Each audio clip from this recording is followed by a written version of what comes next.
That works too. So we got Andrew McLuhan with us. Now, Andrew, I got this book, and correct me if I'm wrong, your dad helped write it. Is that correct? It says Eric McLuhan? Is that Essential McLuhan? Yeah. Yeah. Yep. Okay. Eric So McLuhan and Frank Zingroni. I got this on Amazon. And when I opened it up, there's a little letter here. Oh, for M. George himself. No idea who that is. George. Yeah, and then there's even like a little seal here of like a stamp of his own, personal library or whatever. You can't see it too. Oh, there it is. Oh, that says M. Is that MP? MP Michael Perry. Huh. Michael George Perry. Yeah. I don't know who that is. I don't know. But anyway, it's cool because throughout the book, you can see what parts echoed to that guy. So, yeah. But hey, man, thank you so much for being on here. So, my pleasure. You're Marshall McLuhan's grandson. What else is your involvement with Marshall McLuhan at this moment in time? At this moment in time, well, I am a grandson of Marshall McLuhan. There are two others, as well as other granddaughters. But I guess I'm the eldest grandson, although I'm not the eldest grandchild. I've got two older sisters, but neither of them were really that interested in McLuhan stuff. My dad, Eric, was Marshall's eldest son. And then he has a brother who's the youngest, and there's 4 girls in between. So I guess I'm the son of Marshall, a son of Marshall McLuhan.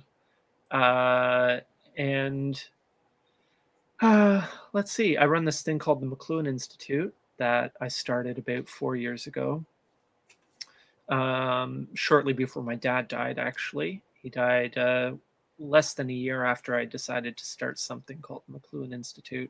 I've been getting more and more interested in McLuhan studies, having kind of served as my dad's unofficial, very part-time assistant for about 10 years. And I wanted it to, what happened was I was afraid there was going to be a time my dad wasn't going to be around, and there was nothing in place to keep going. And that kind of scared me. So I had this big dream for the McLuhan Institute.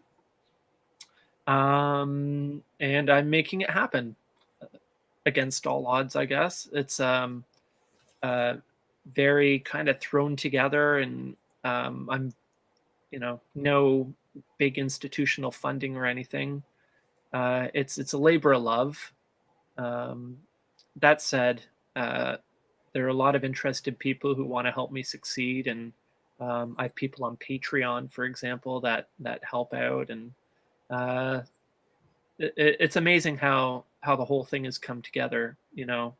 I kind of decided I would give it everything I got and see if it worked, and somehow, miraculously, it's working. And you said you started the McLuhan Institute 5 years ago? It'll be 5 years in the summer. Wow. Yeah. So what? Tell me a little bit about the McLuhan Institute. I mean, I'm familiar with the writings of Marshall McLuhan. I don't know how well I understand them, of course.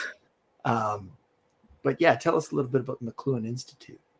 Sure. I mean, don't be too worried about understanding. That comes. It's a process.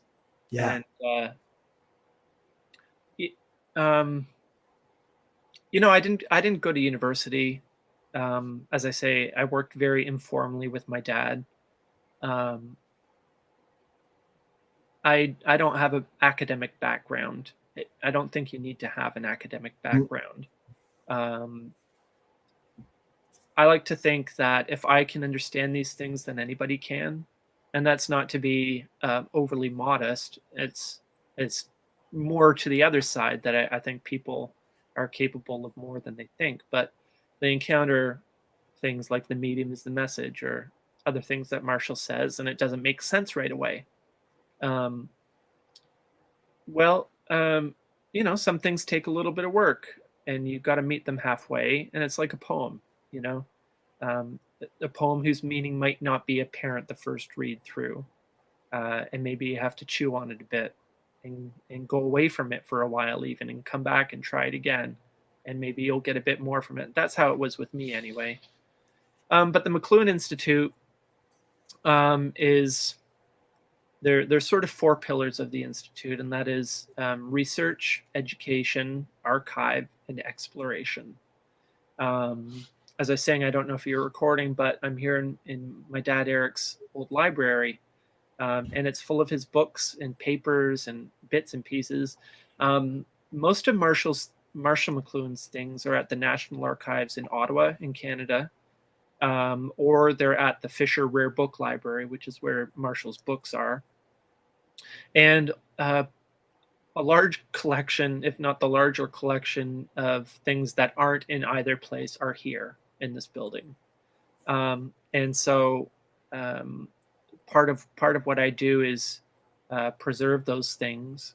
I've been working on putting them into some kind of order, make an accounting of them, with the ultimate aim of making it available for people, for anybody. I don't believe in barriers. I believe in accessibility. Being accessible in terms of people actually being able to find and look at and even flip through things, but accessible in terms of comprehensible, and so that's where the education part comes in. I work on trying to not rewrite Marshall or Eric's work, but to try and kind of bring them to a place where we can understand them today, and where regular people can. Because, when Marshall was writing back in the 40s and 50s and 60s and 70s even, people were very different. His audience was different. They were generally very highly educated and with a classical education, a different sort of education than most people have today. And so a lot of that stuff is lost on us. And so part of what I try to do is I designed this course to take a very close reading of understanding media, for example. And it wrapped up just at the end of last year. And I took it chapter by chapter, 3-hour sessions, really going into and ferreting out all the allusions and where this author came from and where this little quote came from and the context around it. And that's one way of making things accessible. Mm-hmm. And then trying to answer people's questions, which I'm not always able to do, but I have most of the answers here around me, so that helps a lot.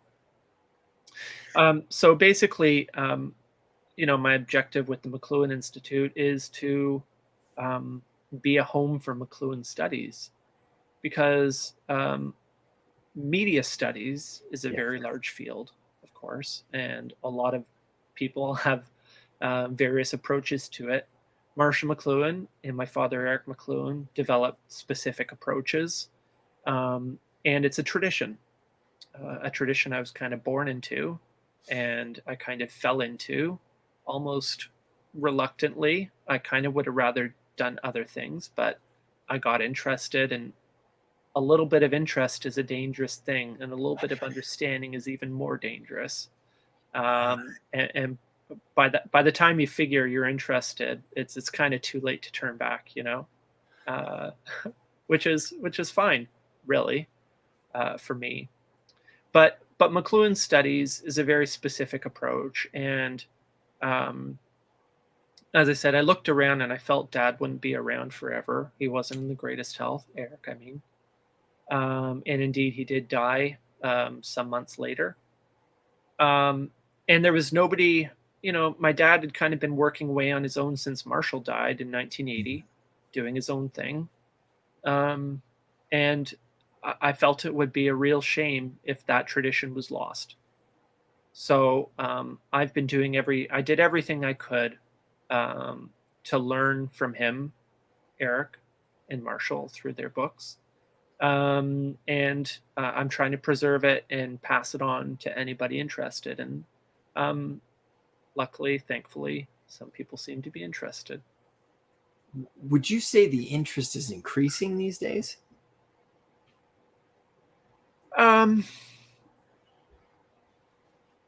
Yes.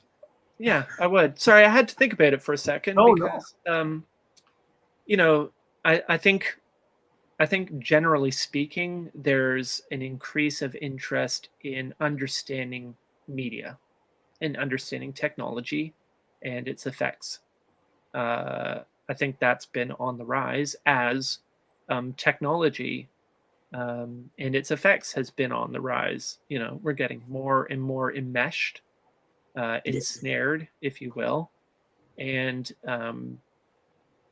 I'm grateful that people want to try and make sense of what's happening to them, and maybe do something about it, even, which to me is the goal. Because as I said, I'm not an academic. I'm used to working for a living. I run a small business actually doing furniture upholstery, or I used to. I do more of this these days. I'm interested in practical things, not so much theoretical things. It does seem like there were kind of two sides, if you will, like a Janus or whatever, to Marshall McLuhan. There was this academiology, but then there was this kind of popular folk hero or so. I don't know. There's two sides to him, kind of from what I see. Well, there are probably more than two. Yes. There certainly was a fun conference a couple of years ago called Many McLuhans, which kind of looked at that topic. Because even in Marshall's work, there are different facets. Marshall started off in literature. He was actually, for his entire career, a professor of English literature who specialized in modernist poetry. Ezra Pound, T.S. Eliot, Yeats, these kind of people. And that's what he taught professionally at St. Michael's College from 1946 up until, 78 or so. The media thing was a bit of a side. It was his side hustle, which kind of became a big thing. Right. But yeah, he started out in English literature, and actually one of the cool things about his work is that he came to communication, to media studies, directly through literature. He took the kind of techniques he'd learned for criticizing literature and turned them on criticizing or looking at critically popular culture and then technology. So the two aren't separate, but are very, very much related.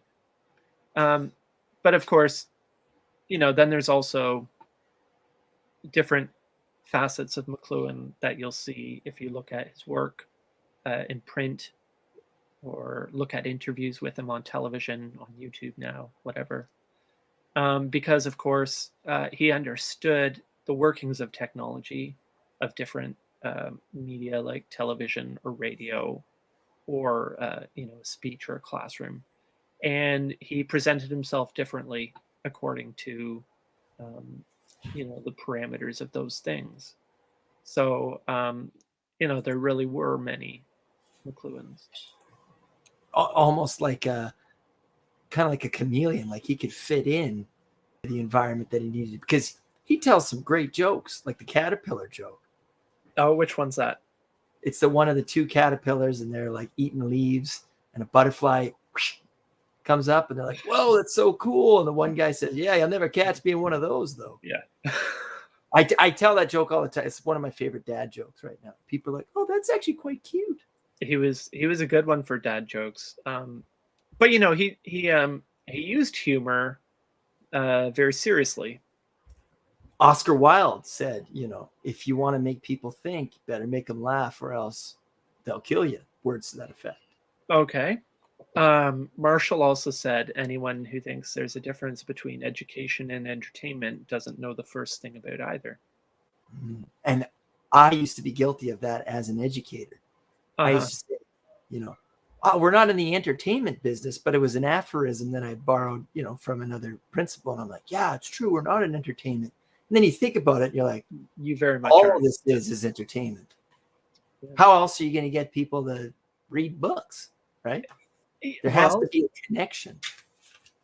That's it. A lot of learning happens. Your best learning happens when you're not focused on learning, when you're just, doing something you enjoy, for example. But Marshall used humor to great effect. He used it in several different ways. He used it to disarm people, for one thing. He collected jokes. Actually, I was going through some files here, and I have a joke file with pages of jokes that he would use. And he would open a talk with jokes. And he was always asking people if they'd traveled or even if they hadn't. He said, heard any good jokes lately? Because he had a theory about comedy that every joke is a grievance, that behind every joke is a sore spot, right? And this can tell you a lot about people by what irritates them, or where the grievances lie. But Marshall would use jokes in his speeches, for example, because when Marshall was at the height of his fame, say in the 60s, he'd go give a talk and people were really keyed up. Oh, here's Marshall McLuhan come to give a talk. Say something brilliant, Marshall. Like what's going to happen? Right. So Marshall would come out and crack a couple jokes, loosen them up, get them relaxed, right? Then he would hit them with the knowledge, right? Throw something else at them. Start into his speech, or his speeches were more generally a collection of talking points that he kind of freestyled over.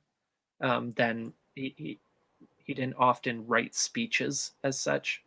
And he would go onto these topics for a few minutes and keeping aware of his audience, always keeping aware of his audience, because he was, he was a scholar, and one of his specialties were the trivium. And the trivium, the classic trivium, is dialectic, rhetoric, and grammar. And rhetoric is all about oratory and the audience and effect. And this is what Marshall was interested in his media work, was effect on the audience. So he was always in touch with the audience, and if he felt he was losing them, he'd hit him with more jokes. To throw them off guard again, and maybe loosen things up a bit. And that's why he would say things like, "You don't like that idea? I got others." He wasn't. Or you mean my whole fallacy is wrong? And sure, that too. Right. I just saw that. He wasn't looking for argument. He was looking for discussion, and he was looking for understanding. And right. Arguing, winning points, there's not too much benefit. He was definitely about, again, from what I understand, the cultivation of ideas and conversation, which I also think is why we're seeing a rise in the interest in Marshall McLuhan, and his ideologies, his philosophies, is because, and this is maybe something that you can speak to as the contemporary of this, but on things like social media, all you got to do is just kind of read the comments, and you see the ecosystem, if you will, or wherever it is in where that lives in people. Like you can just say, oh, this is, BS or whatever. And you get a snapshot into what that culture is. And then he talks about the global village, right? And all these pieces. I'm like, whoa, man, he talk about foresight. And maybe that's, again, the piece that you've said, why he's relevant today, is because now it's no longer fiction. Like, these are good speculations. Now we're almost seeing it in execution. Well, a lot of his work holds up because, one of the things that separates the McLuhan approach to other approaches, not saying it's exclusively his, but is Marshall stayed away from value judgments. Yeah, huge. Yeah. And that's a big thing. Yeah. People actually really want you to just tell. So is this good for me or is it bad? You know, Mm. um, the problem is once you decide whether something's good or bad, you really give up on understanding what it is and how it works. That's why Uh, we talked about services and disservices. exactly. More Yeah. neutral language, because the technology is far from neutral. And you have to be really careful because a lot of these things are really, really difficult to see. Um, and so you have to take as wide a perspective as possible. And just going through, just saying this is good or bad is a very narrow way to look at it. And not that it's without value. Obviously, it has everything to do with value. But there's a lot more. It's a lot more complicated than whether something good or bad. Like you said, services and disservices. And maybe again, my apologies for stumbling and bumbling through this, but that's kind of the other piece is that he wants us. And I'm wondering, I keep asking you about Marshall, but I do want to hear, your opinions as well. So I'm wondering what you think about this. But he said that technology, we don't even know what it's necessarily doing to us and how it affects our behavior. I mean, we're seeing this in children, like my daughter. Oh my God, try to take her off the iPad. She'll try and stab me or something. How old's your daughter? Well, I'm embarrassed to say, but she's 2 years and 4 months old. And already like, to me, again, being aware of this, it's like, oh my God. But then it's like, I got to work from home. Yeah. And then it's like, is this just the new normal, right? Am I being Don Quixote here? Right? Like, am I fighting nobly against an enemy that doesn't even necessarily exist? This is what it is. It's different. It's difficult. And as a parent of young children, I know um, it's a tough gig, and you do what you got to do. Yeah. So far be it from me to judge anybody else. I mean, I was raised in a very media aware family. Uh, it's a lot more common today, but back when I was growing up, my dad was so severe about it that at one point, our television was built into some cabinetry, and at one point there was a door with a lock on it.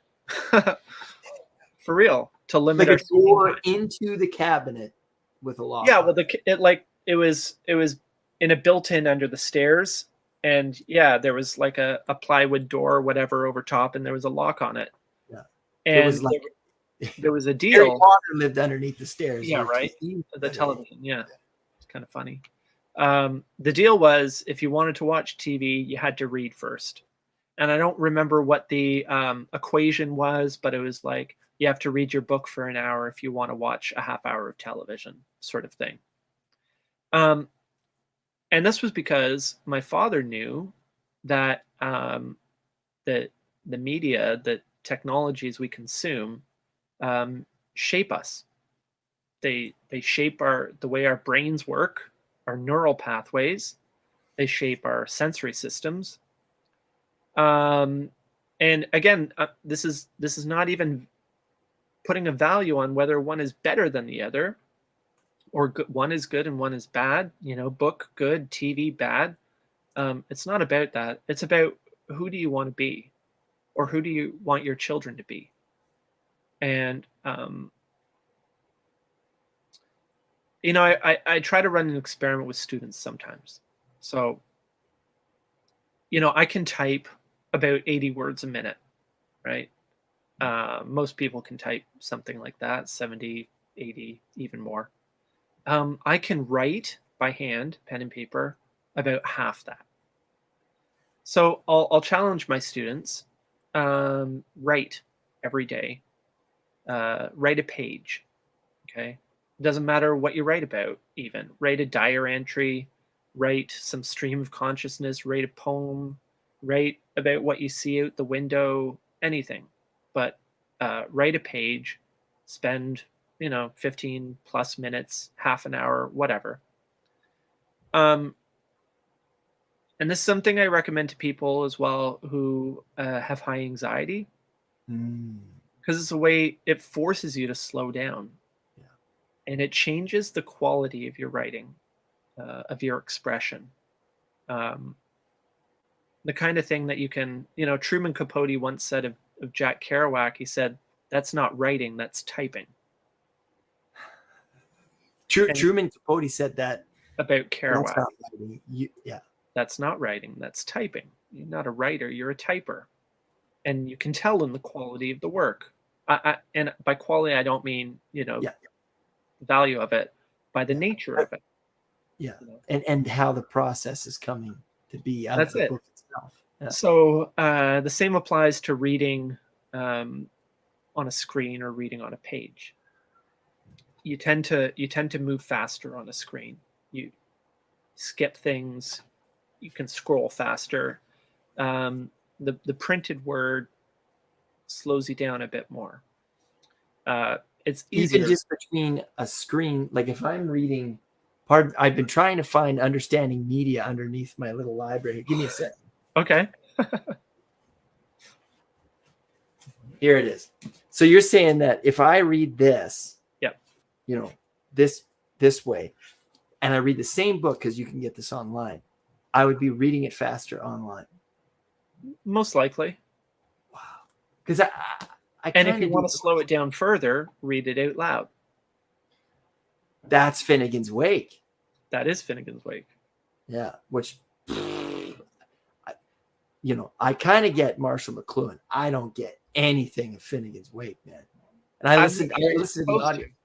What's that? I'm not sure you're supposed to. You don't get Finnegan's Wake. Finnegan's Wake gets you.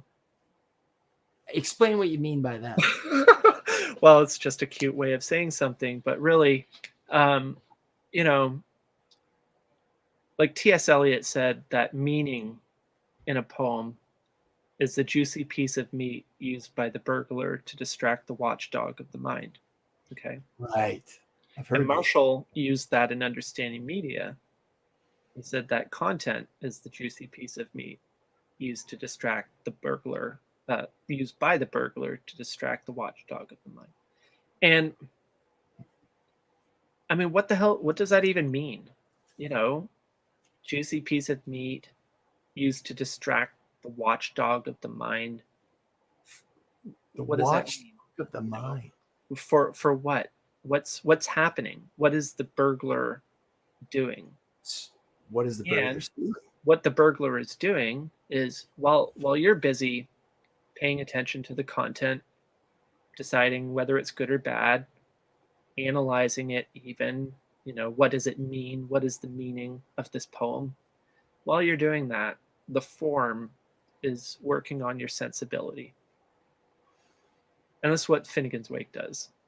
Finnegan's Wake, and McLuhan's work even, if you spend enough time in it, rearranges your sensibility. It forces you to play with language, for one thing. And so you might find yourself playing with language more. If you look at people who read Finnegan's Wake, you'll find they're playful people. There are very few serious types into Finnegan's Wake. They lose interest by the first page. Because it's not about getting it right, just like you said. It's not about understanding it. It's about playing and, playing with things, experimenting. This is why one of the reasons Marshall loved it. It's another part of Marshall McLuhan that a lot of people don't want to deal with, and that's the fact that in all of Marshall McLuhan's works, in Understanding Media even, he quotes Shakespeare, he quotes all kinds of people, but no one is quoted more than James Joyce, and no book is quoted more than Finnegan's Wake. And that makes a lot of people very uncomfortable. Because it's so subjective. Because they don't get it. It's unapproachable. Yeah, it's so complex.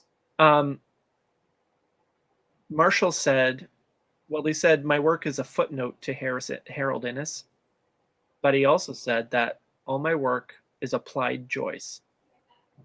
And applied choice. Yeah. Yeah. My dad, Eric, put out a book in 2011 called Theories of Communication. One of the chapters in it, that's from Peter Lang Publishers, New York. One of the chapters in it is Joyce and McLuhan. And Dad talks a lot about, that's a brilliant book. If you're interested in going deeper into what McLuhan was about, look into Theories of Communication. It's a really cool book. It was written 2010. Published 2011, I believe. 2011. But actually, it's a project that Marshall and Eric, Marshall came up with it, and he and Eric threw it around for many years. And Marshall had an idea that all these people had a theory of communication, and it comes back to rhetoric again. It's an equation that works like this: to find out somebody's theory of communication, you have two questions. Who are they trying to reach? So what is their intended audience? And what are they trying to do? What are they trying to achieve? What is their intended effect? And that plus that equals their theory of communication. So the book is full of different essays, collected essays of Marshall on so-and-so's theory of communication, and then several by my dad, by Eric on other people like Joyce and McLuhan, Marshall McLuhan's theory of communication,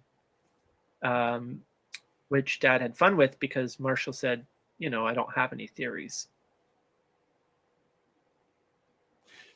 So for Marshall McLuhan, did he ever discern who his audience was and exactly what he was trying to do?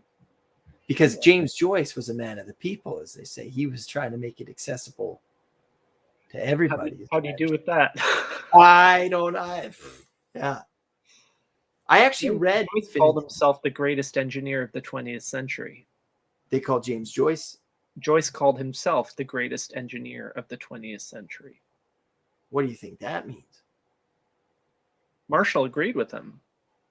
Marshall thought a lot of James Joyce. He said at one point that, I forget exactly where he said it, but whenever he would make a discovery in his work, Marshall, he would go to Finnegan's Wake and find that James Joyce was there before him.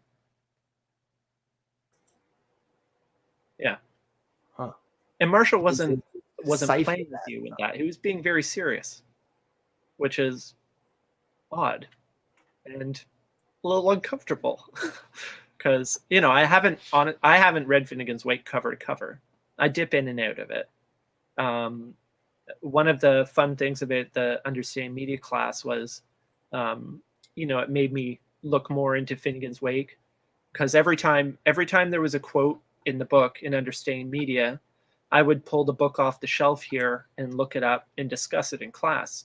So it had me reading Finnegan's Wake, which was fun, and I think people got a kick out of it. But yeah, sorry, tangent. I lost my train of thought there, Rob. Oh, that's okay. I go on tangents all Anyway, day. Yeah, Theories of Communication is a lot of fun. Is this project that Marshall came up with? I don't remember where or when, but for decades he was looking at people's theories of communication. And in his library, in his books, for example, here's a copy of ABC of Reading, Ezra Pound. This was one of Marshall's copies.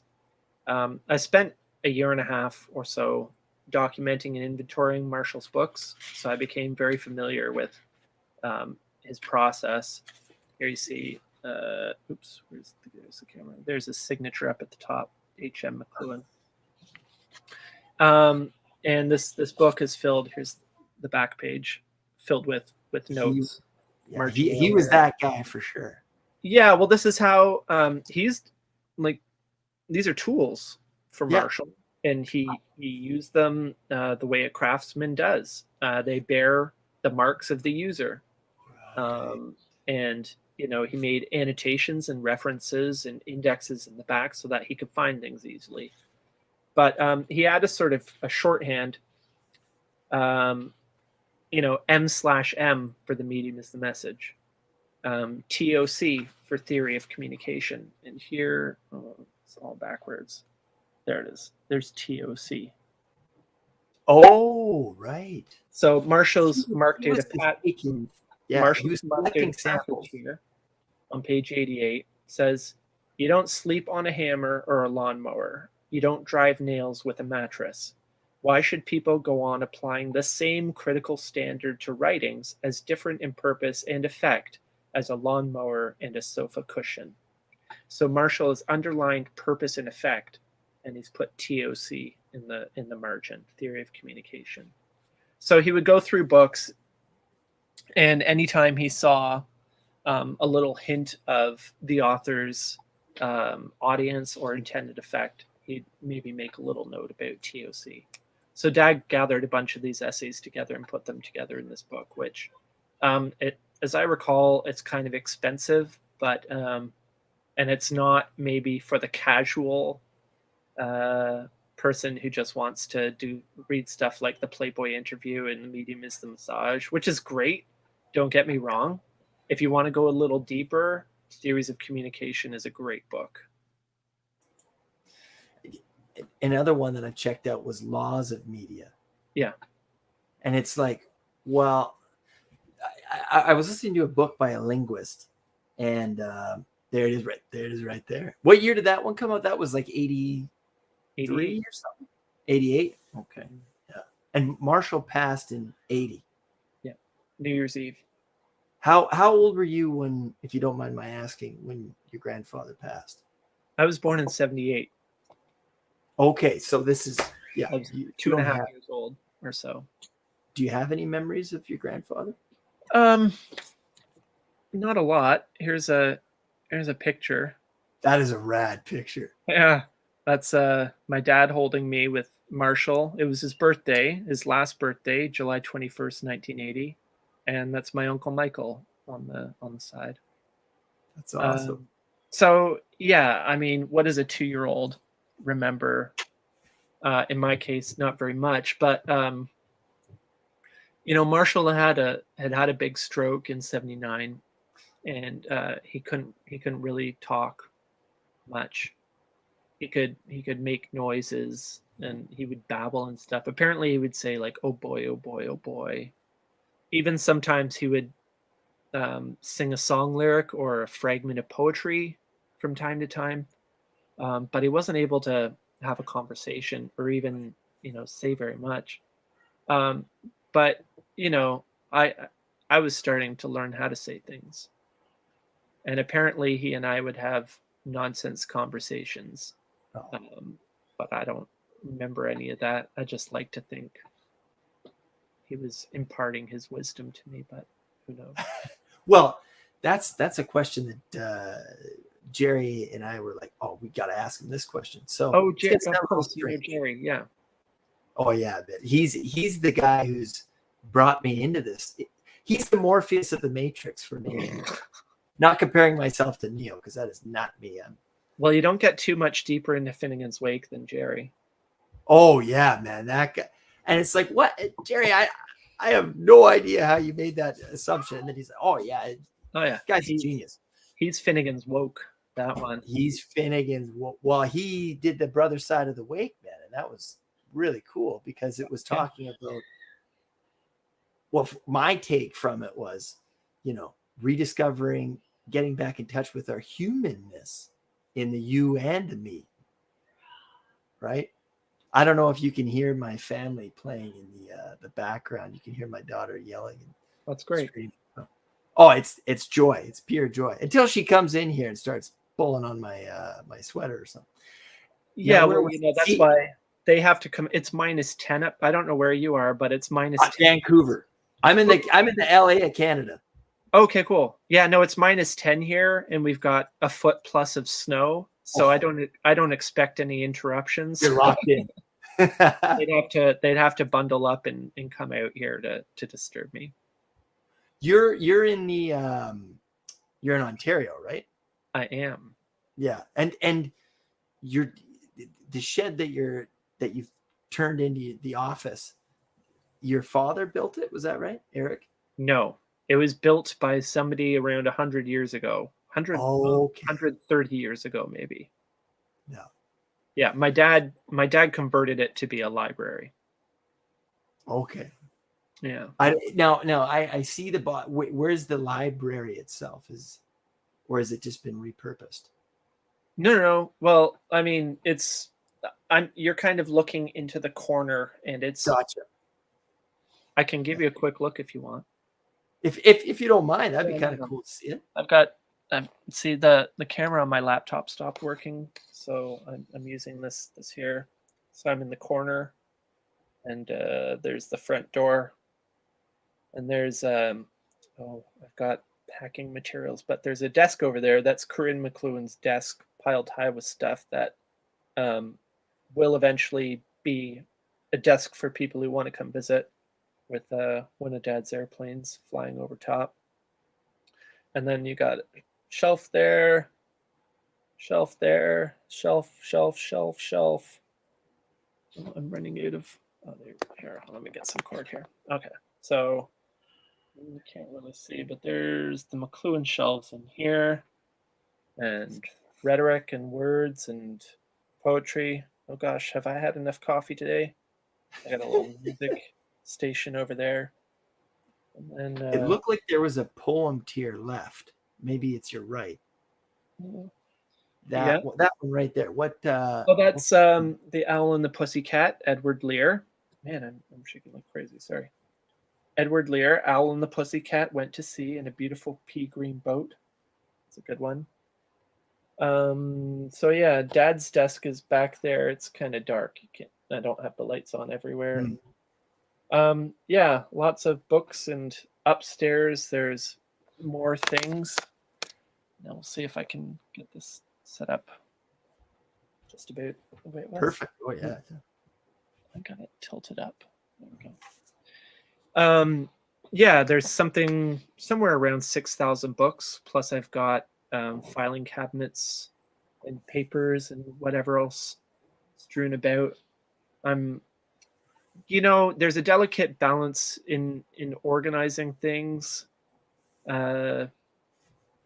It's nice to have things organized. On the other hand, it's nice to come across things and be surprised. So guilty as charged. Well, right. Too organized, you can never find anything because you threw it all out.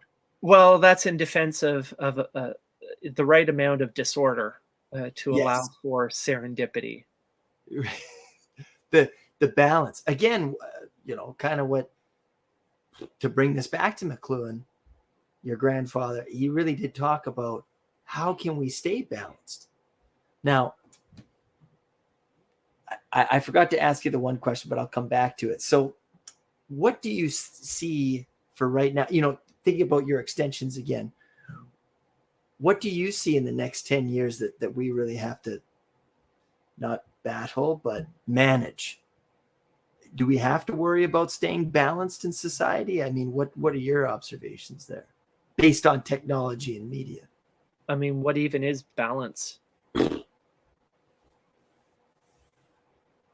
It's a word. Well, there is that. I mean, the last 2 years have been crazy. Oh, yeah. We've seen a technology go into overdrive, all in the service of. It's as if the Wartime Measures Act were invoked, right? Right. Yeah. And the rate of everything went online. You thought we were online before. We're 10 times more online now. And we're going to be dealing with the fallout for that for years and years and years. I'm thinking specifically of the kids who are around today. Here's a crazy thing. you're in Vancouver. So when they shut the schools and they moved to online learning, like I said, I have a 7-year-old and a 5-year-old. Ezra is in grade 2 or 1. He's in 2. It's a 2-3 class. Ezra's in grade 2. Virgil's in senior kindergarten. And they want to put them online. And so for Ezra, it's basically 9 a.m. to 2 p.m. With the breaks in between. And for Virgil, who's 5, he was 4, now he's 5. It was basically 9 to noon. 3 hours for a 4 and 5-year-old in front of a screen. And when they started it, I looked it up.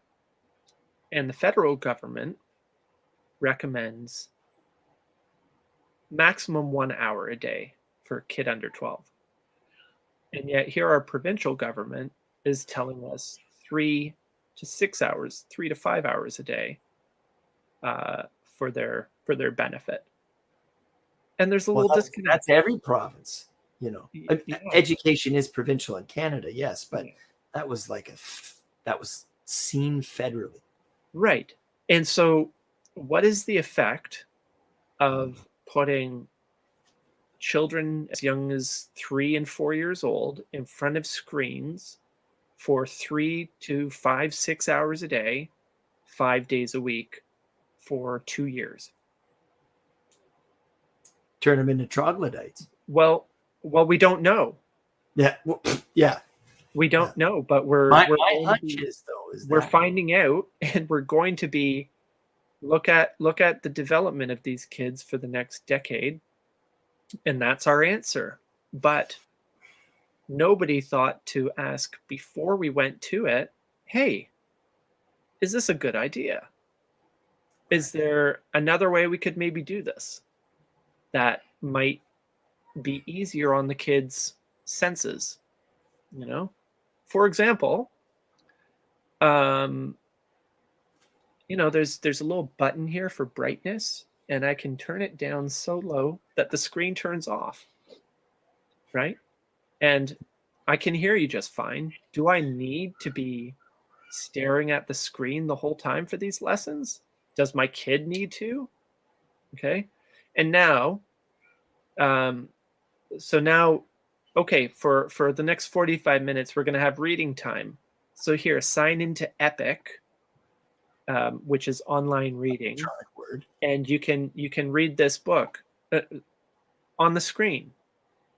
You know, well, here's a chance to get the kid off the screen for an hour with a book. And I'm sorry, everybody has a book in their house, and you know that's not. Yes, I'm surrounded by tons of books, but it's not difficult, even in the midst of the pandemic, to get the kids a couple of books. Okay, somebody can drop off a few books and some bleach wipes or whatever, and you're good to go. But again, nobody considered this, and I think that's irresponsible. So what do I see for the next 10 years? I don't know, but I know it's not going to be great. And however, I'm not a nihilist. Yeah. We're resilient creatures.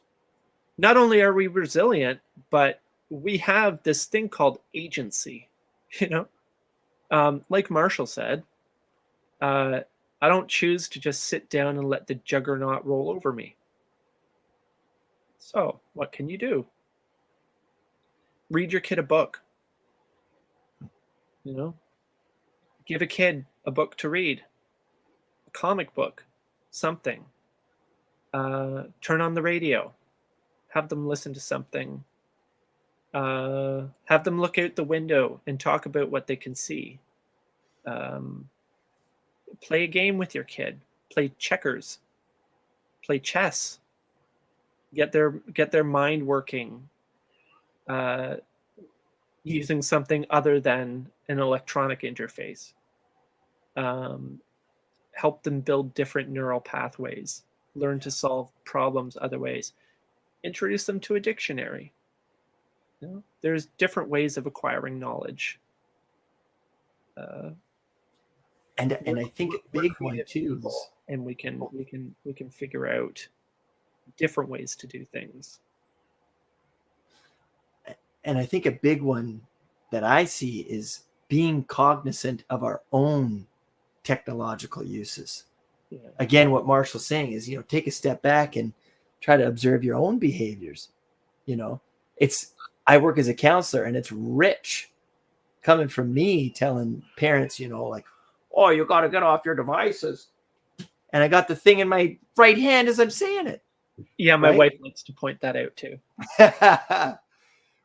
and that's another big piece, I think, too, is that we're all learning here. And my observation is we're kind of, two sort of systems are clashing. There's a system of like, we're learning here, where we are unraveling this thing as it goes. And as such, we're going to make a lot of mistakes along the way, but we're learning, versus the idea of we have to assume that we know everything. And that's where I think a lot of the difficulties come in, is because, I'll speak for myself. I put pressure on myself to understand something, but what we're experiencing is kind of difficult to really understand because it's constantly unraveling. Mm-hmm. And it's like, what do you do? So like you say, I've gotten back to reading books to your kid, like slow it down, because back to what you're saying about, and Marshall talked about this hot, cold media. Well, hot media, things speed up. Here's my analogy of it. The cold media is hypnotic. Hot media speeds up, and it's hallucinatory, or is it opposite? At any rate, the more that we're consuming these things, it just seems like time itself, I know this sounds obscure, but the fabric of time is like going by way faster. It's like, what did I do? I was on my phone for 10 minutes, and it was like 30 seconds. Well, time is a funny thing. Yes.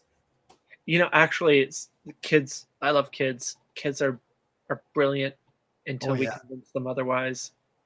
And my kid, we're driving somewhere, coming back from somewhere the other day, and Virgil, the youngest, he's 5, made the amazing observation that, isn't it weird how it's getting home is faster? And it's true. Because time, when we talk about time, we're really talking about our experience of time. We're not talking about time itself. We're talking about time as we experience it. Yeah. And it's an interesting thing, but if you're driving to Vancouver from Victoria or whatever, Kitsilano, it is the same distance. It takes you the same amount of time, but it always seems to go faster coming home. Yeah, it's a weird thing. But it's the same distance, and things being equal, it takes you just about the same amount of time. But our experience of it is different. And yeah, things sure are speeding up. And speed is a mixed blessing.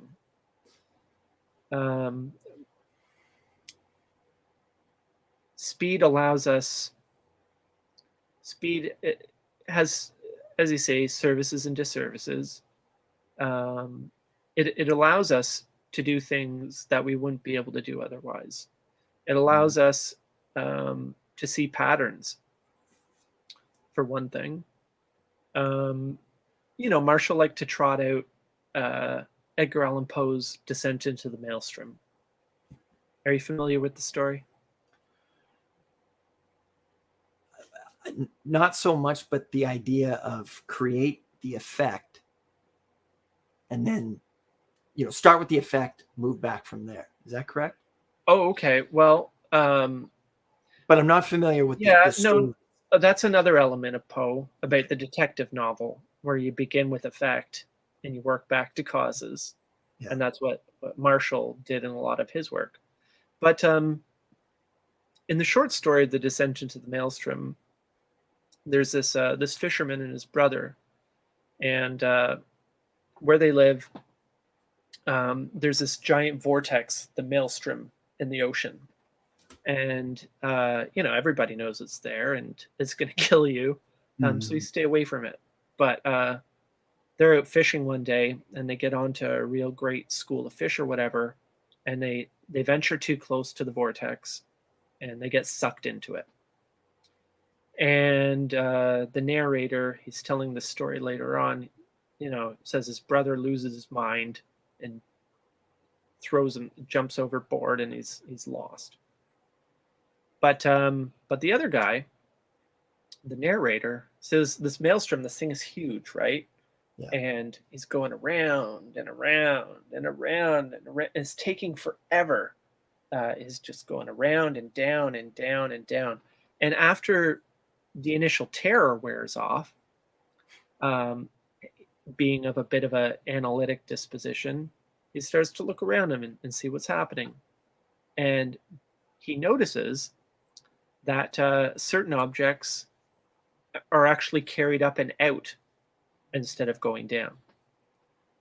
And using this knowledge, he straps himself to something on the ship and times it right and jumps overboard, and he's carried out and survives. And Marshall used this by way of analogy to how we might cope with our circumstances.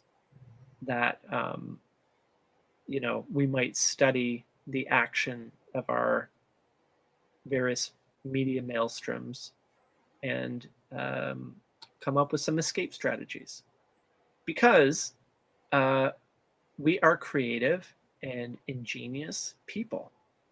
And he believed, and I believed, that as capable we are of engineering ourselves into these messes, Yeah. we are just as capable of engineering ourselves out of them. And we might be getting sucked into various vortexes. We might even be throwing ourselves further into them all the time. But it ain't over. Was it It ain't over till it's John over. Lennon who said, if you're going through hell, keep going? Yeah. Or A country singer turned that into some. yeah, all will be end in the well. All will be well in the end. And if it's This too not shall well, pass. then it's not the end.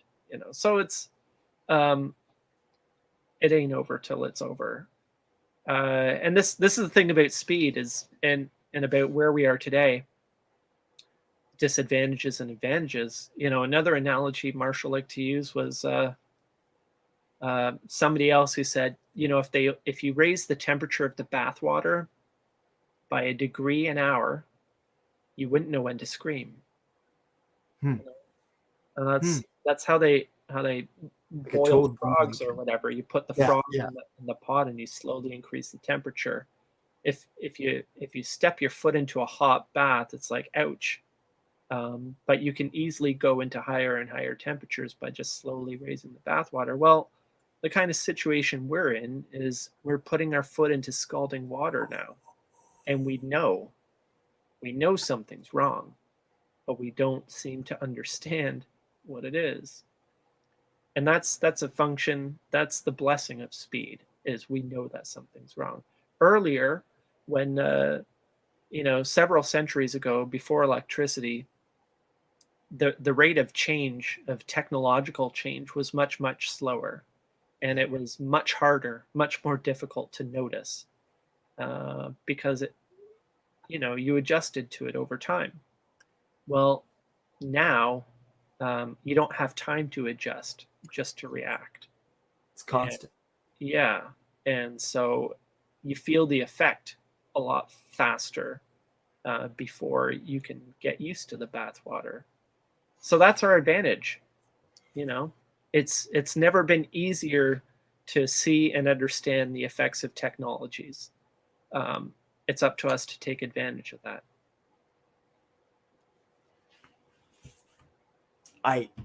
I totally agree with that. And but technology has also become so ubiquitous. I mean, like for example, the home, like a vagabond by the corner store here, he's out begging for change, but he's on his cell phone.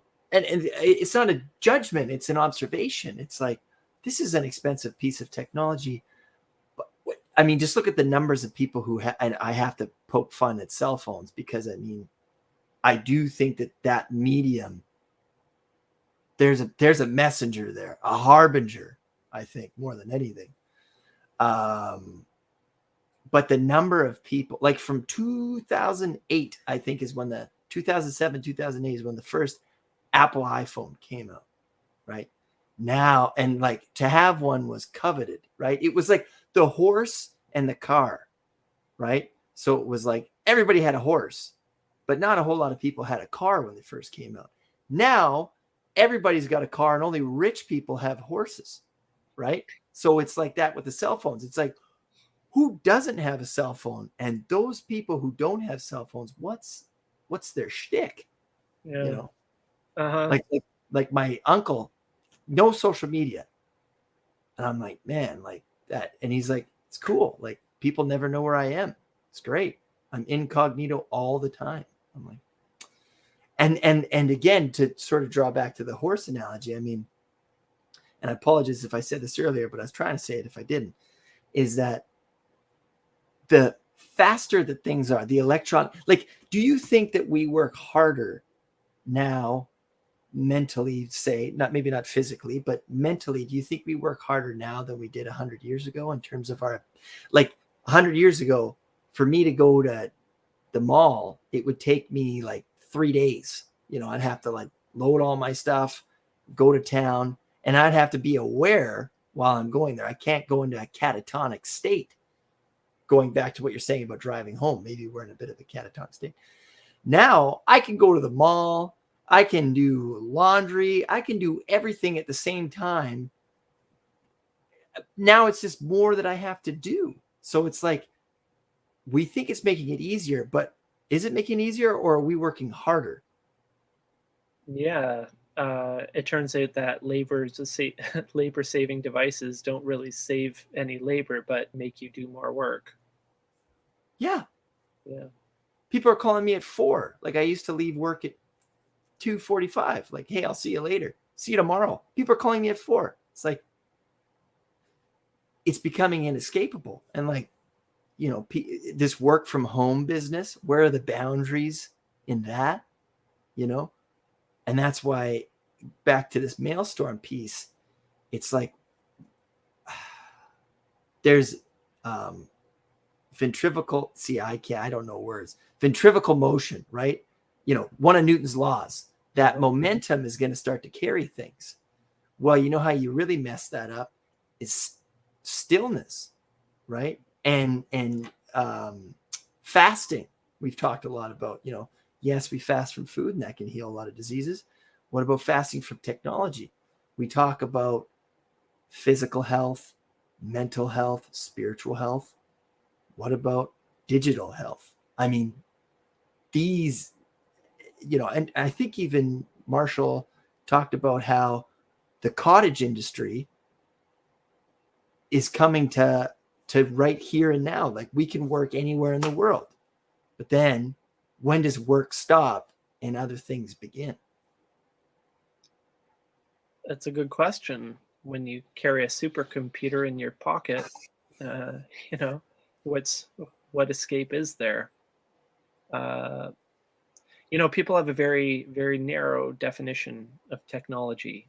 You know, Mm. people talk about, putting your technology away, diets and stuff as well. I'd like to see you get away from technology. It is impossible. Is it a It, Faustian deal? no, it is quite literally impossible for just about anybody to do without technology when you consider what technology is. Technology is to exceed the capabilities of your body on its own. Right. Extensions of man. Yeah. So, for one thing, it's -10 outside, and I need a certain amount of technology to not freeze to death in the way of clothing. Mm-hmm. Clothing is technology, Right. you know. And if you think about just clothing, well, kind of difficult to get away from, right? Uh, so it's not about escaping technology. It's about choosing, making informed and conscious decisions, right? Uh, I suppose meditation is is a kind of stripping down, a very very stripping down of your engagement with technology.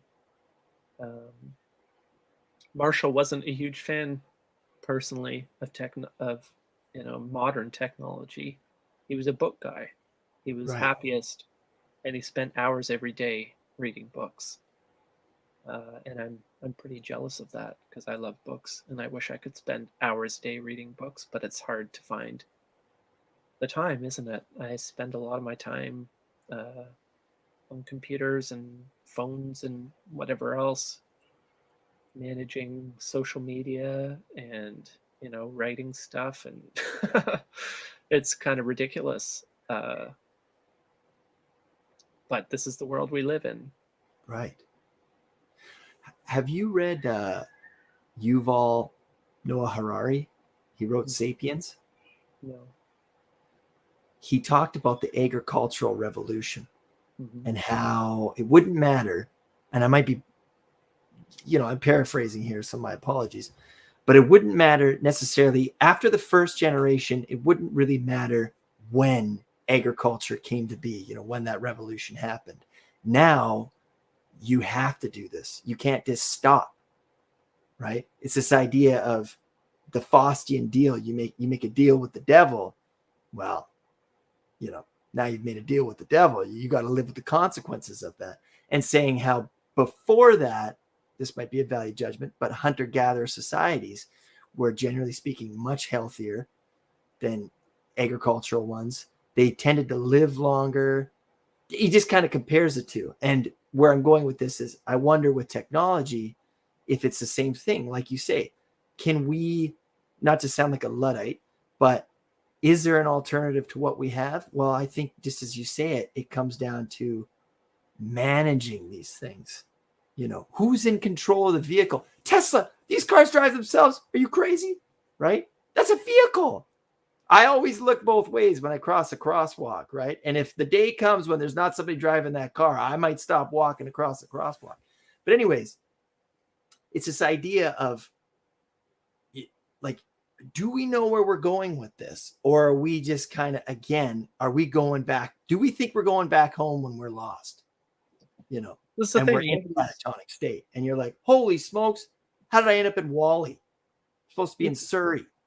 The thing is, you ask who's driving this thing, and the answer is nobody really, or somebody might be driving, but they have no idea where they're going. Dude, and that's okay. So this book, Delusions of Crowds, I'll try and summarize this one for you. Really good book. Who's that? William Bernstein. Okay. And he's like a neurologist, and he looks at history. Uh-huh. And he talks about the stock market and let's talk about, I hate to bring it up, but cryptocurrency. And he says that, people, just because I don't know a whole lot about it, but he just says that nobody knows what this is, but it's a new technology.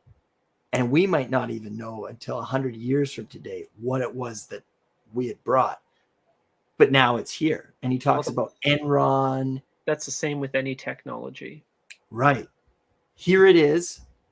I don't know what it is.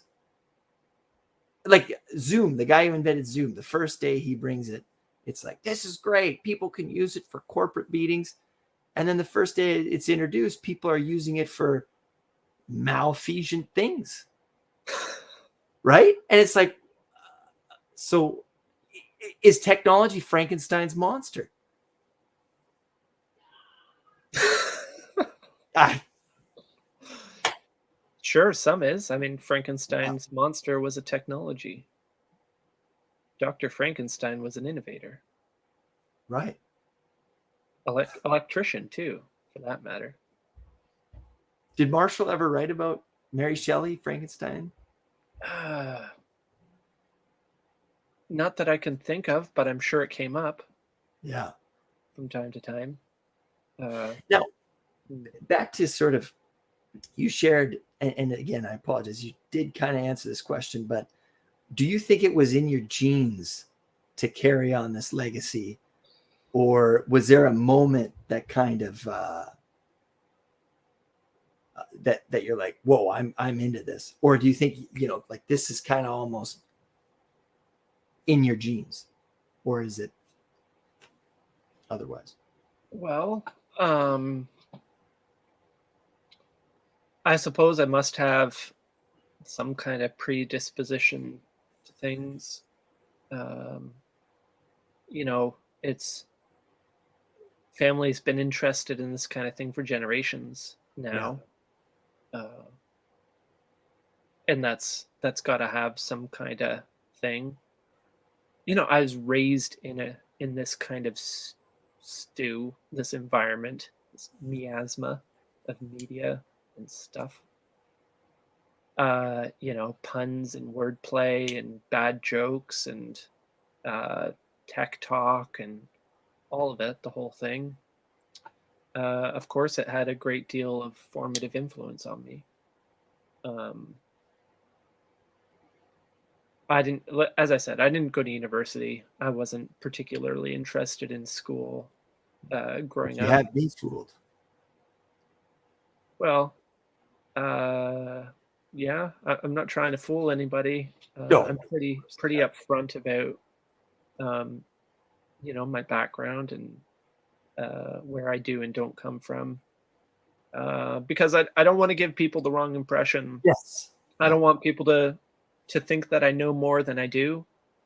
I'm a student at all of this, and I'm coming at it from a different place than Marshall and Eric did. Um, I'm more of a poet than an academic, uh, and I think that's an interesting place to come at it from. Uh, yeah, it's kind of funny. I didn't think, if you'd asked me 10 years ago or told me I would be here or whatever, of course, I wouldn't think it. Uh, Gosh, 10 years. What was 10 years ago? Yeah, yeah. It's hard, You didn't but have kids. here I am, Yeah. and it feels like the right place and Mhm. time, and I'm thrilled to be here. Honestly, um, it's an immense privilege. I see it. You could ask me if I do this out of a sense of duty, and I don't do it out of a sense of duty. Of course, that plays a part of it. I feel like I am doing something important. Uh, Nobody else was going to do it if I didn't, so um, I felt I kind of had to, in a sense. But that wasn't the only reason. It's because my heart is in it. Uh, you know, Reading this stuff, thinking about all these things, the things I learn, the things I find flipping through books, it's exciting to me. It gets my blood going. It gets my heart racing. Um, when you work to understand something, um,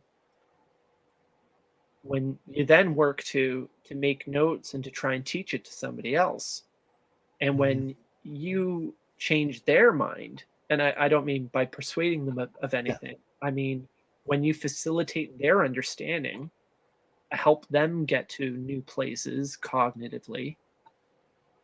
Gosh, I think that's the most thrilling thing. What a privilege that is.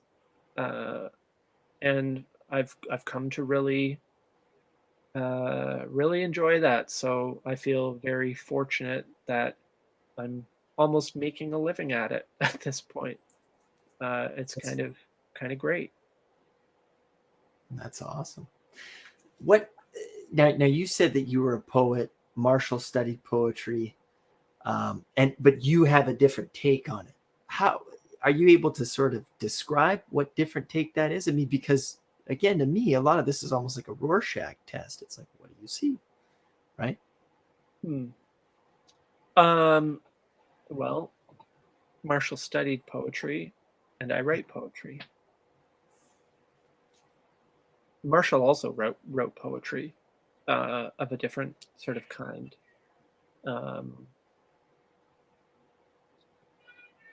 Yeah, I'm afraid it's difficult to put into words in conversation. It'd probably be easier to write a poem about it.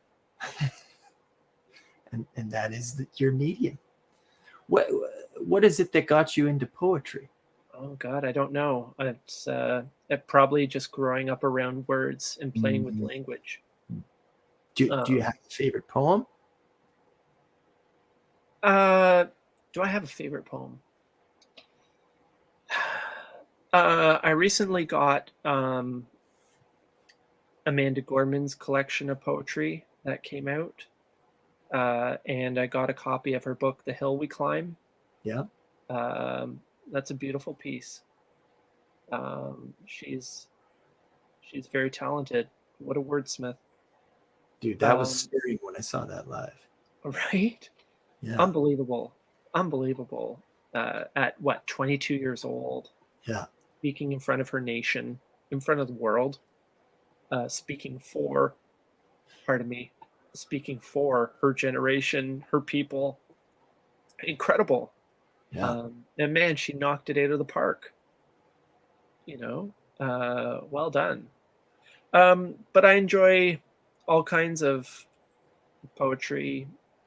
I look into, because I'm going down the McLuhan path, I read a fair bit of like T.S. Eliot, things like that, and just collections of poetry, random stuff.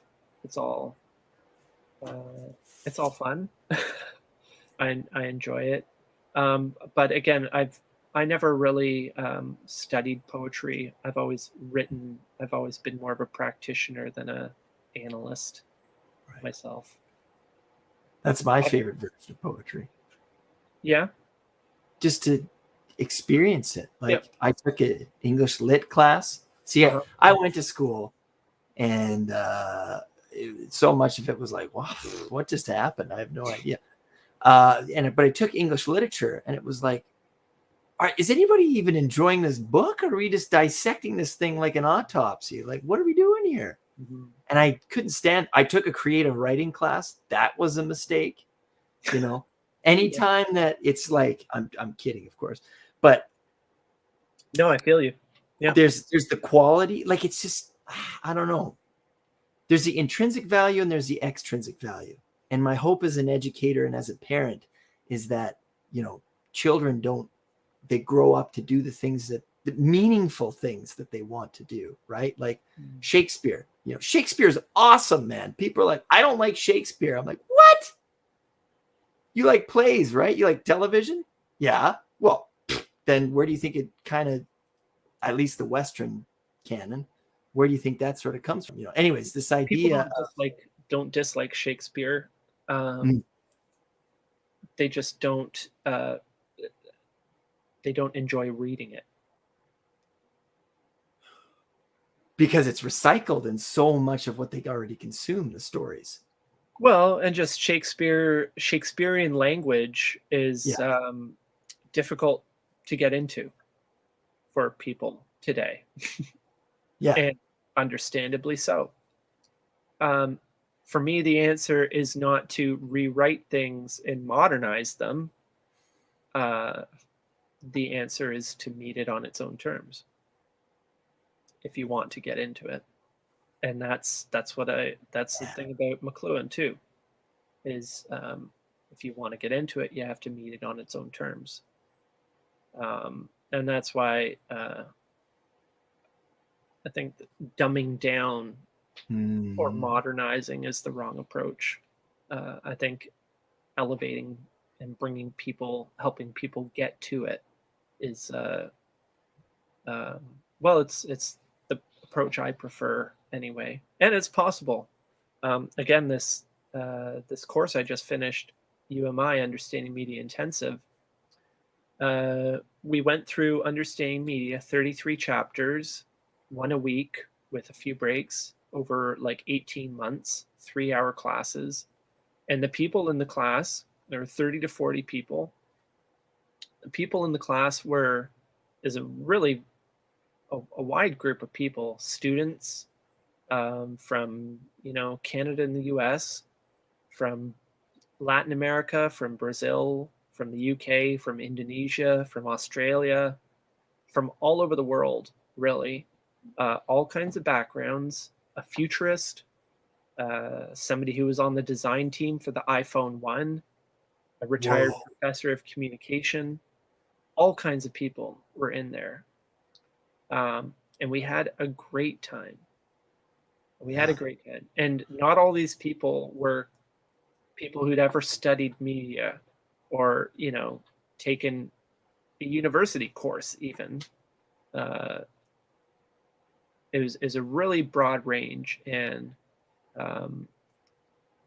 working on it as a group was a fantastic thing. And I was kind of the leader of it, but pretty much everybody pitched in one way or another, and made it fun. And we brought ourselves to the material, and we brought the material to us. We brought it to today, and found that much of it was in fact very useful. And part of the reason for that was because Marshall was very much interested in tools, and tools are timeless. If a tool is good, it's good today and it's good tomorrow. That's why the work holds up. Yeah, provided the technology stays the same for that tool. How would you define a tool? Well, a tool. I'm sorry if that sounds like I'm quizzing you. I'm curious. It's okay. You're you're here to ask questions, I suppose. A tool is something that we develop and use to do something that we wouldn't be able to do otherwise. Right. That's what technology is. Innovation is the process of making things.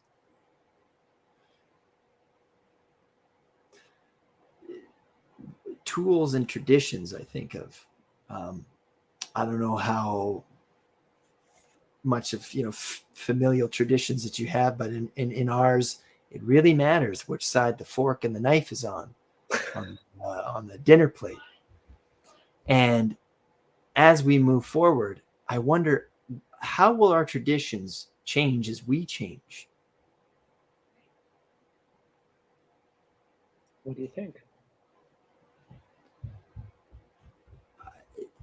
It's almost like the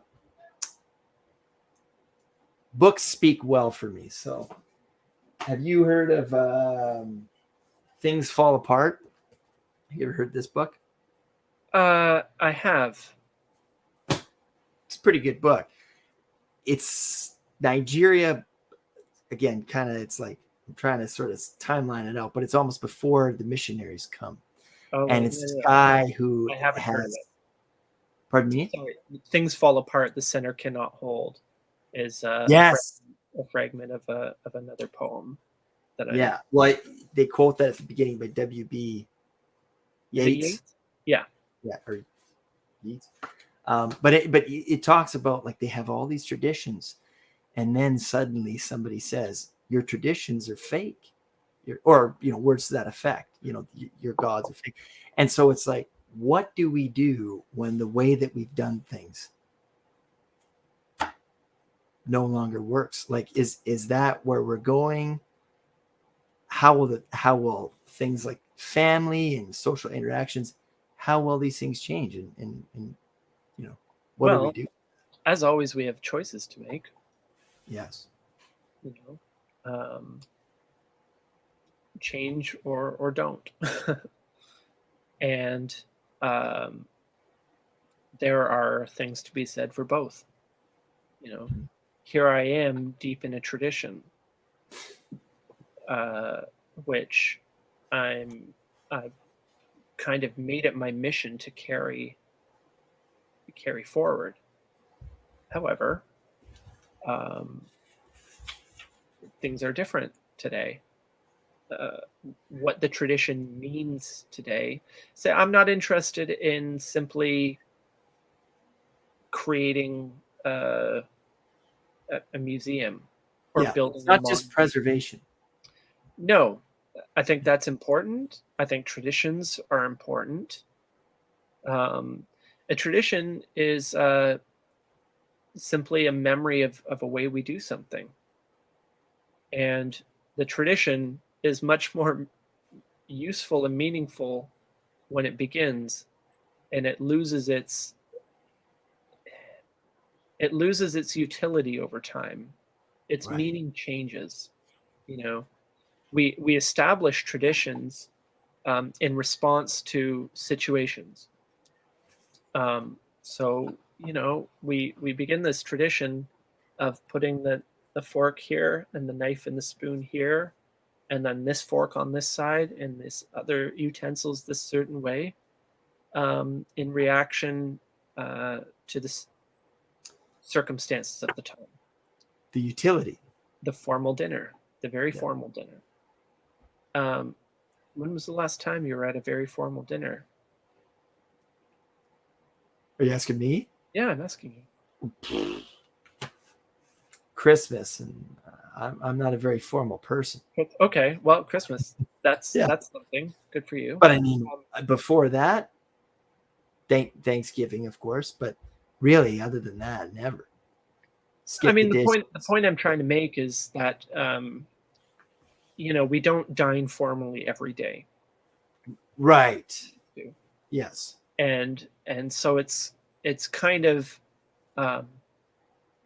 silly to be real sticklers for tradition all the time. It's good to pay respect and to honor traditions and to know our traditions, and there are places for traditions. Eliot has a wonderful piece called "Tradition in the Individual Talent," by the way, which is worth looking at. T.S. Eliot? T.S. Eliot, Tradition in the Individual Talent. It's an essay of his, required reading for McLuhan people, I would say. Anyway. Tradition in individual talent. Tradition in the individual talent. Traditions have their place, but conditions change. And we adapt to them for various reasons, to make things for convenience, really, most of the time, right? Who has the time every night to set up a formal dinner and get out the good china and get out the good cutlery and set the table and, you know, all the rest of it? No. I mean, you got to eat and get the kids to bed and to school in the morning, right? This is where we are. But it's good once in a while to bring out these traditions. But I think there's a place, obviously, for tradition, and there's a place for innovation.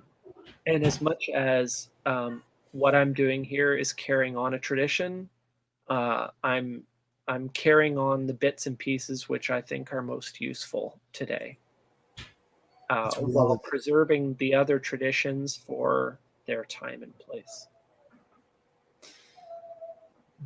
Again, there's this idea of relevance and utility in, like, always asking the why, right? Like, why do we do? Kids are, as you know, they're amazing for that.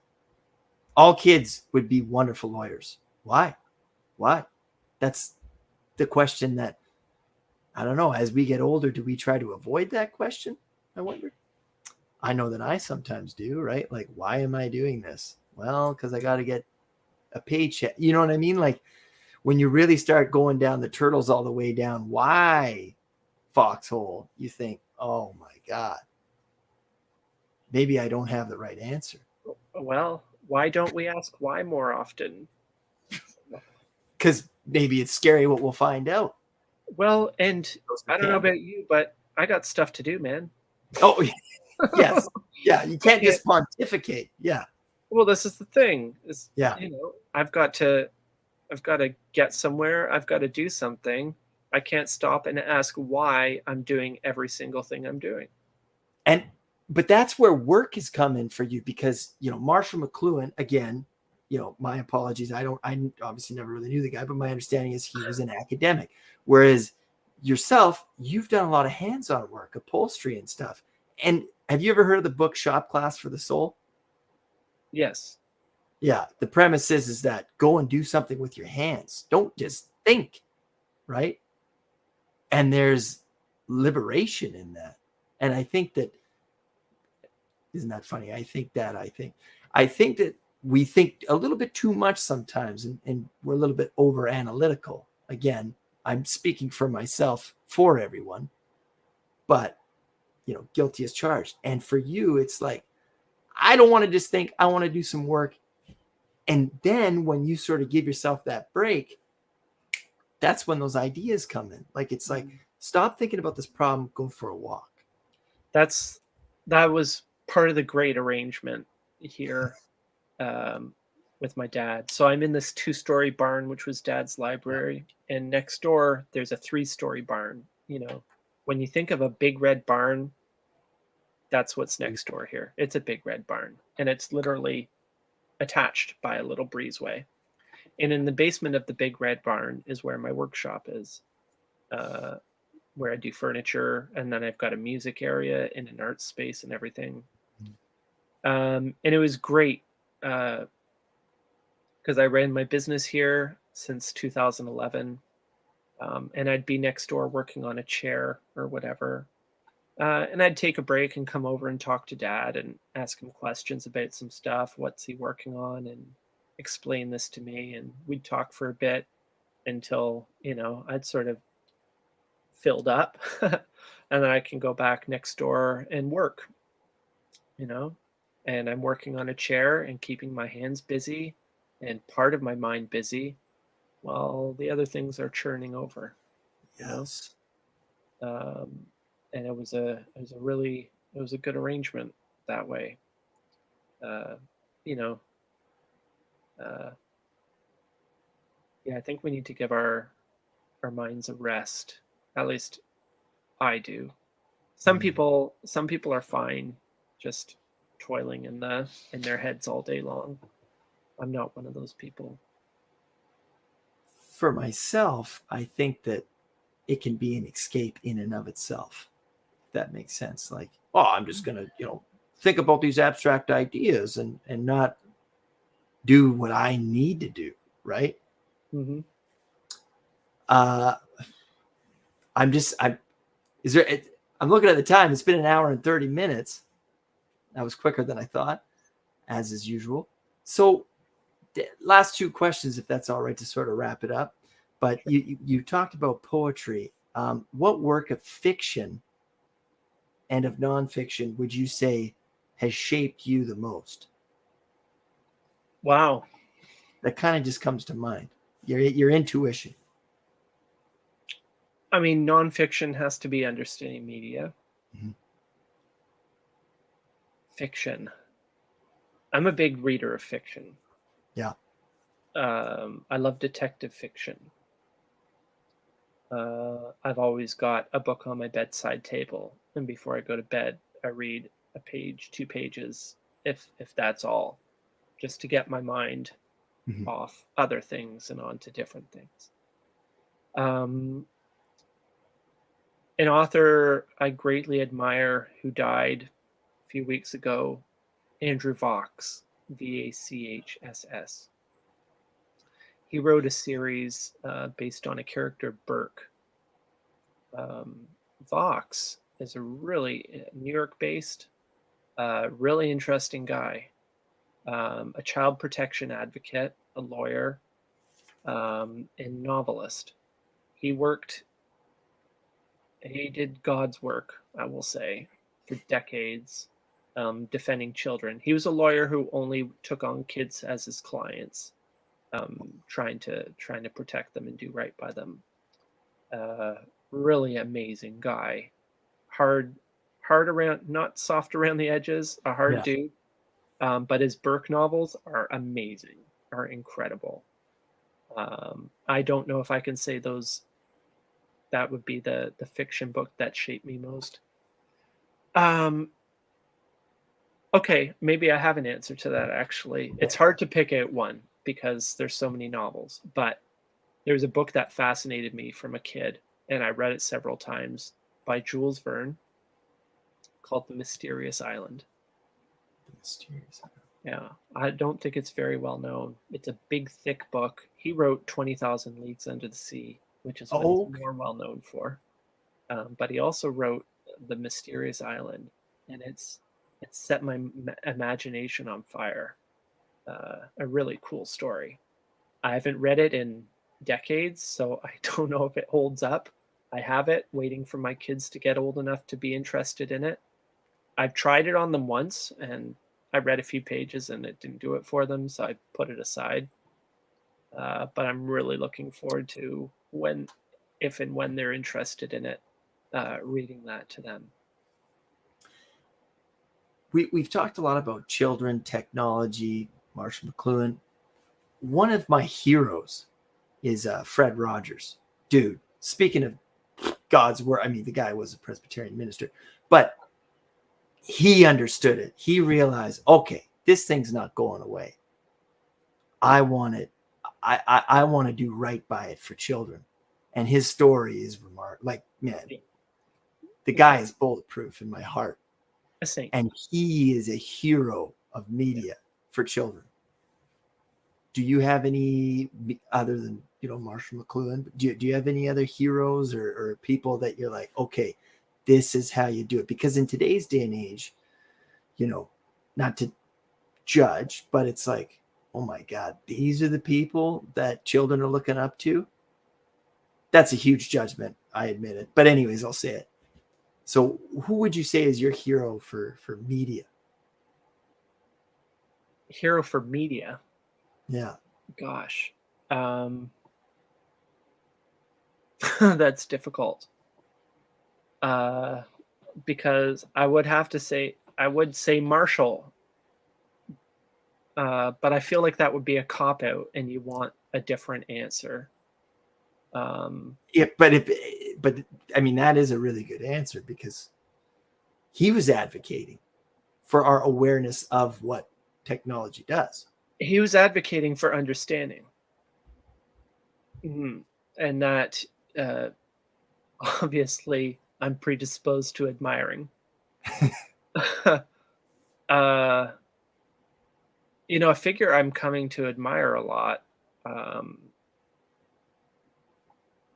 I've been getting cold sweats, I'll be honest with you, Rob, because here I am surrounded by 5,000-6,000 books, and I tried to do the math and figure out how many I would have to read in a year to get through them all. Right. And the number is frightening.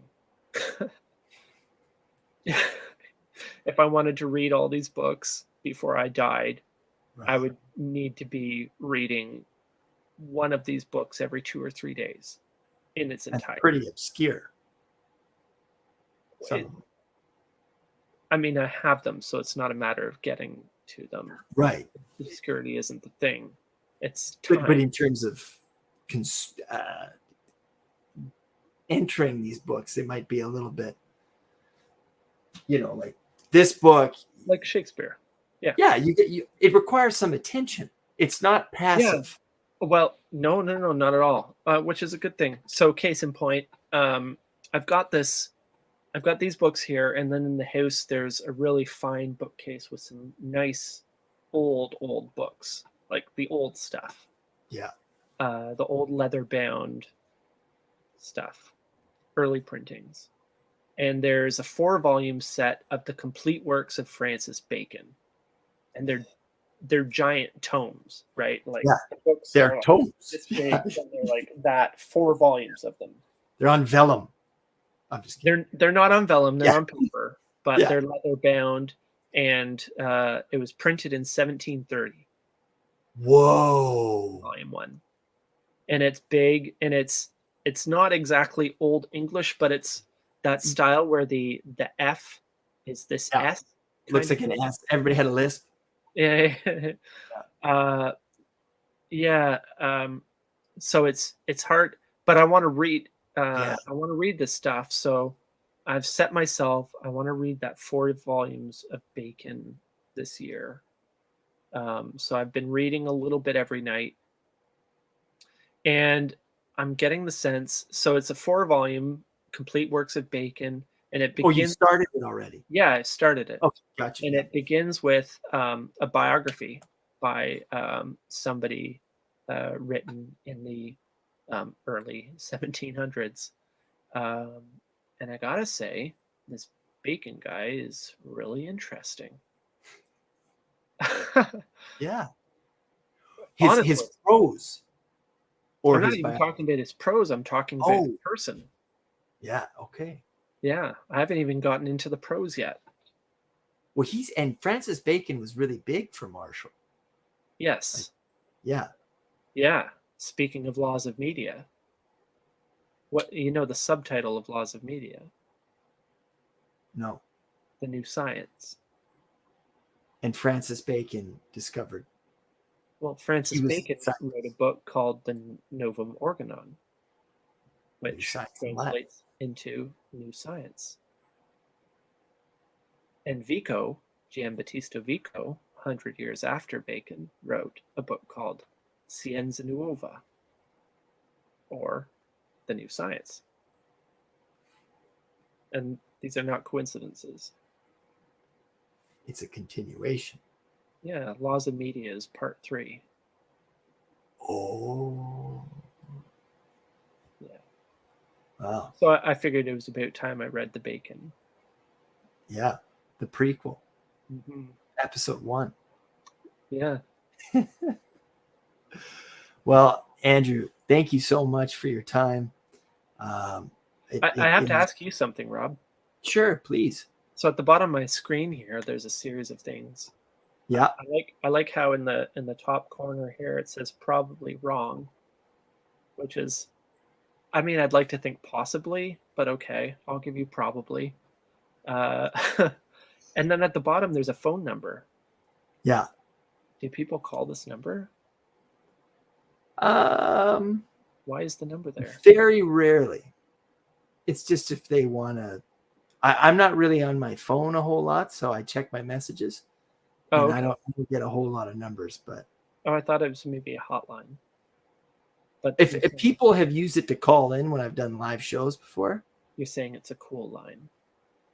I see. Yeah, I'd say it's a cool line. It's not a hotline, that's for sure. Well, I was just curious if there was a call-in portion of this this thing. Oh yes, yeah. Sometimes we've had a few comments here. It was Clinton. Oh, of course.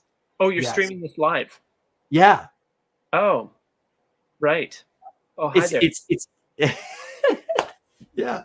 It's just easier for me because as soon as I'm done, it goes. Then you don't have to upload. Yeah. Clever, very clever. Oh, hi, Clinton. Who else is out there? We have Mike Larson saying hello. Hey, Mike. Cool. But nobody's calling. That's kind of nobody's calling. That's a little disappointing. Is your phone there? I don't look at it though when I'm on these. It's just that's perverse. Why do you? I know. I used it before. This is just the bottom little tagline thing. So, because I've had it ring and then I'm looking at this and I'm not focusing on the. So I'm not Howard Stern. I was gonna say grab the phone and let somebody call in and ask a question or say something. What could go wrong?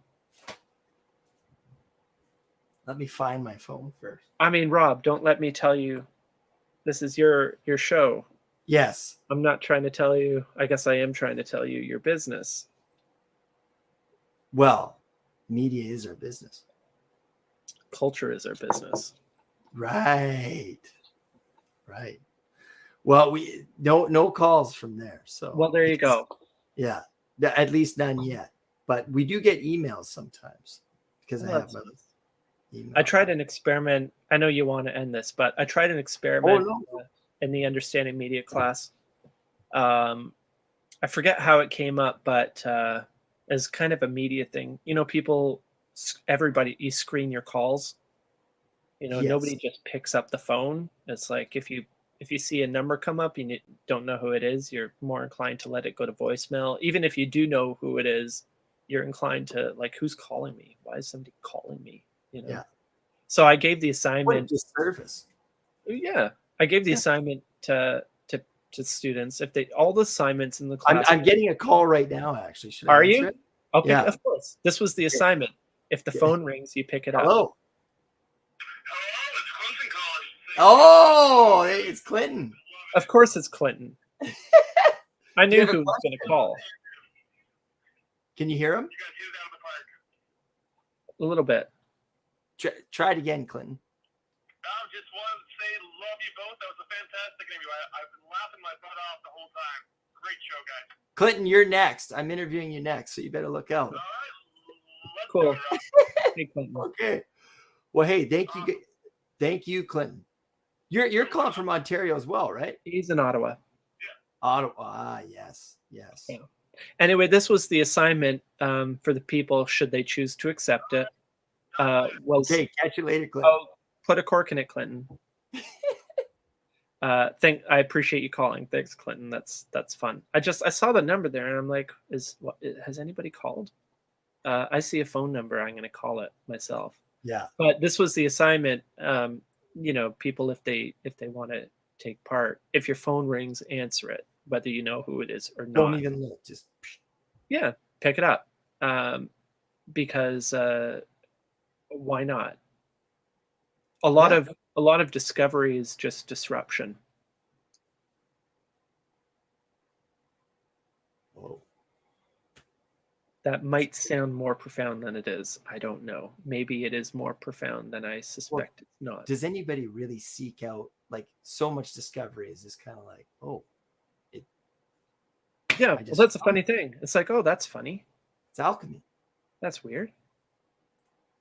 Or what happens if I do this? And that was Marshall's thing. He was an explorer. He was all like, oh, what happens? What does this do? What happens if I do this? Well, that's kind of funny. How come nobody else has noticed that? What does that mean? What do you think Marshall would say about I do this too, but you got me going. So what do you think Marshall would say about social media and the verb followers? Like, oh, I got 1,000 followers. What an interesting verb. What do you think he would say about that? And what's your take on that? Well, I'm very aware of my followings, I suppose. Do you have a connection with them? Yeah, well, I mean, part of how I operate the McLuhan Institute is over social media. So I have a Twitter feed in which I throw little McLuhan quotes. I try to do the less known but more interesting bits and pieces that are possibly relevant for our circumstances. And then I have Instagram for the McLuhan Institute because I have a lot of picture-worthy things around here, and so I kind of share the pictorial story. There's Facebook, although that's not too active these days, and YouTube. I have a YouTube channel with a lot of stuff on it, and even a podcast called The Massage, where there's an interview series, but I also throw up a lot of audio clips. Actually, I should probably mention that. Clinton might be interested. I've got a dozen or so tapes of Monday night seminars. This is the thing Marshall did back in the 60s and 70s, Monday night seminars, meetings at the coach house of an evening, and they'd often have a guest and they'd, discuss things.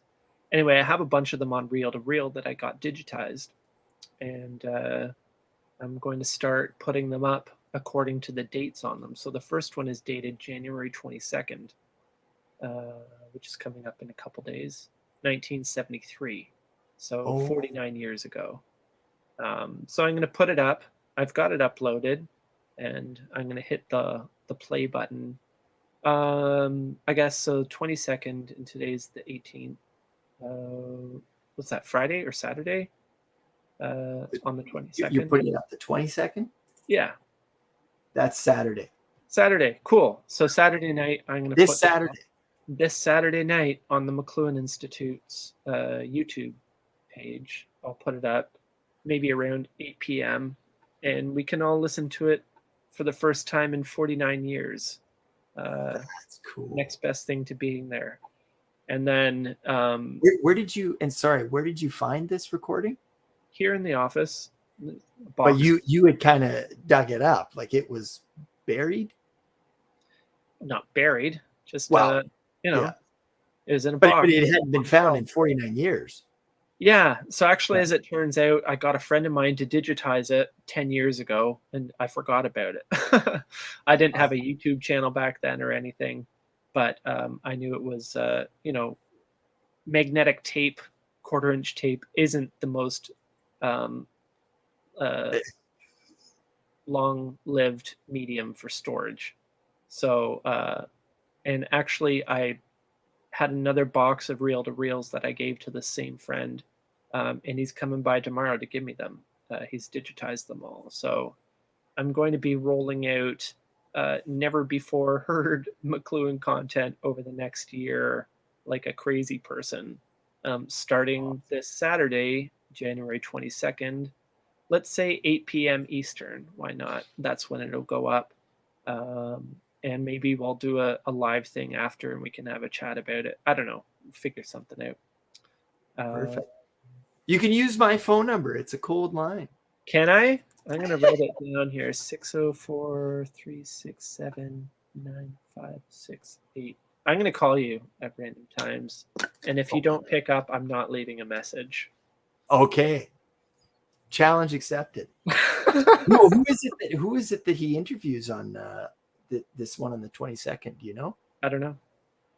Oh, so you have no idea when you play it, it'll be your first time seeing it? It's audio only. Okay, gotcha. Yeah. So there's nothing really to look at. It'll be an audio only experience, unless you choose to look at wherever you are, whatever you're doing. No, I don't remember. I uploaded it a couple weeks ago, and I don't really recall what it is. So you'll have to tune in to find Very out. cool. Well, send me the link, and I will be sure to. Like and subscribe to the McLuhan Institute on YouTube, and you'll get a notification. I'm going to do that as soon as I'm done here. I'm going to like and subscribe. And if you have $5, join my Patreon too. What the heck? Now, see, Patreon for me, it's like a monthly thing. Do you do one that if people just want to send like, $5-10, like a donation, do you do that as well, like a PayPal or something? Yeah, PayPal. If you want, if you care. I feel weird about asking people for money, but yeah, sure, send me all your money, Rob. To me, I see it as tips. I used to be a bartender. Now I'm a counselor. There's parallels between the two. But tips was everything, man. If you like something, tip the person. That's part of this whole world, right? Help them to keep doing what they do. Well, if that's my soapbox. You can PayPal me, Andrew at themcluhaninstitute.com. Actually, for that matter, you can send me an e-transfer that way too. Wonderful. Wonderful. Well, hey, Andrew, thank you so much. I'm going to tune in on Saturday. Cool. I'll probably have it playing on my it's YouTube that you're releasing that on, not like Spotify or anything like that, because the podcasts are on Spotify as well, right? Yeah, it'll be on YouTube first, and then it'll go on to the podcast later. Yeah, I think. Wonderful. We'll see. Well, hey, I hope we get to do this again soon because It's nice talking to you. oh, it was. I appreciate your insight, man. You know, I learned a thing or two. So Good. thank you. Same. All right. Take care.